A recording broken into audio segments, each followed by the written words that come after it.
If there's one word I would use to describe Wuthering Waves, it would be beautiful.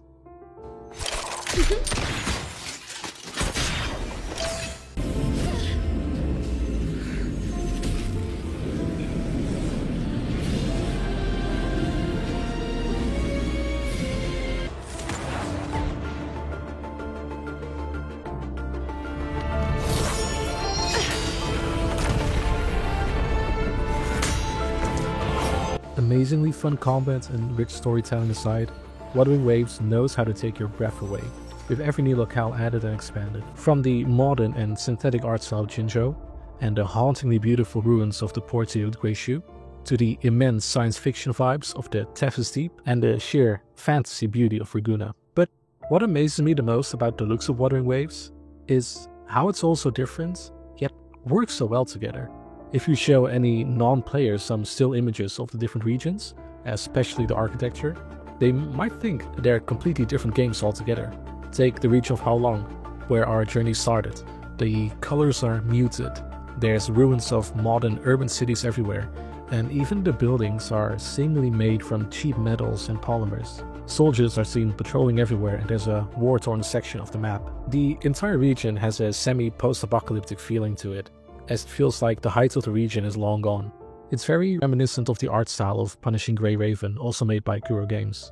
This feeling is reinforced in the design of both characters and echoes. NPCs are mostly dressed in modern-looking clothes, especially townsfolk and exiles, while the echoes are things like corrupted wolves or have the typical demonic vibe like the different kind of warriors. Haolong has a clear design philosophy, a light sci-fi post-apocalypse. The music also reflects it, as it used a lot of digital and modern-sounding sounds during battle. Meanwhile, the Black Shores has a completely different feel to it. As soon as you step out of the damp cave, you're greeted by the design philosophy of Haolong on steroids. The music is punctuated by soft pianos, while the buildings are crisp, made from glass, and lit up beautifully. Meanwhile, the corruption takes the form of digital red blocks, contrasting everything and giving it a very computer-like feeling. This feeling is only doubled down in the Tethys Deep, which feels like a completely different dimension with its large digital towers, fake sky, and hauntingly beautiful music.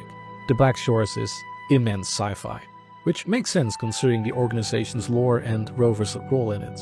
And finally, Renacida.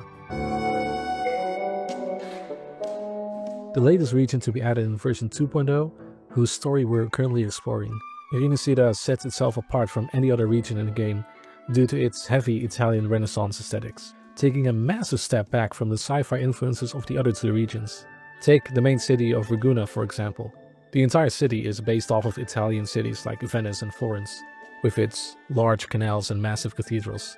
Even the Carnival, the grandest celebration of Ragusa, is based off of Italian carnivals. The music itself also reinforces this feeling, as it ditches a lot of the electronics from the previous regions and uses more classical instruments and vocals to set the mood. Renacida also has a lot of mythical and religious motifs and symbolism, in contrast to the more science-based Haolong. Think of the large glowing trees and the Oakhart High Court, and the entire area of Avinolan, which is filled with cathedrals and large towers. The echoes of Renacida are also completely different than the other regions, with the introduction of creatures like the Diggy Duggy and the Vitrum Dancer, who both have a very clean and refined look, in contrast to the true monsters we fought in other regions. Time to leave. Copy. Yet, despite all the differences, the different regions in Wuthering Waves all work together due to overlapping technologies and themes, story and lore aside of course. There's not a huge technological difference between all the regions so far, as things like holograms, digital screens, firearms, and the ability to make different kinds of robots and automata are present in each region. Furthermore, the terminal, used by every resonator to help in exploration and collection, is present and has a unique role in each society.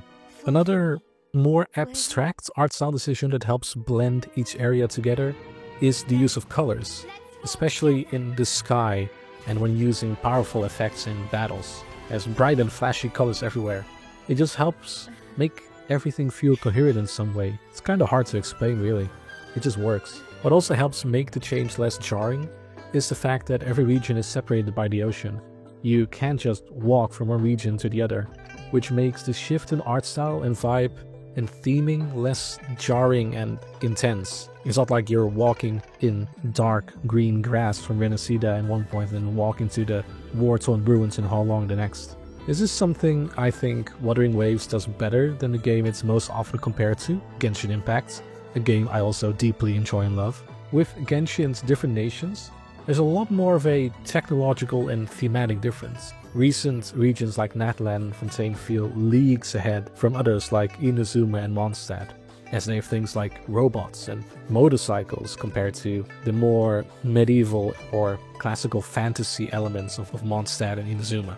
This makes the shift a lot more dramatic compared to Wuthering Waves.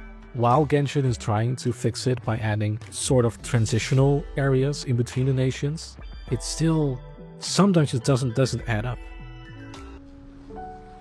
Personally, as much as I love the renaissance of Renacida and its mythic and religious themes, especially with the music and character designs, my favorite region so far has to still be the Black Shores, due to its unique aesthetic and musical motives, and of course Shorekeeper. All in all, I think that Wuthering Waves is a beautiful and extremely fun game that manages to blend together different art styles like in Gem, and I cannot wait to see what the future holds when it comes to new regions and art styles. I really hope they go back to the more urban sci-fi vibe for the next region, as I really want to see what Kuro Games can do with concrete and synthetics and metals. Happy 1st anniversary Wuthering Waves, here's to many more. But what do you think about Wuthering Waves' ever-shifting art style, and what is your favorite region? Let me know in the comments, and if you enjoyed the video, consider subscribing, as I post regular deep dives into the games I love.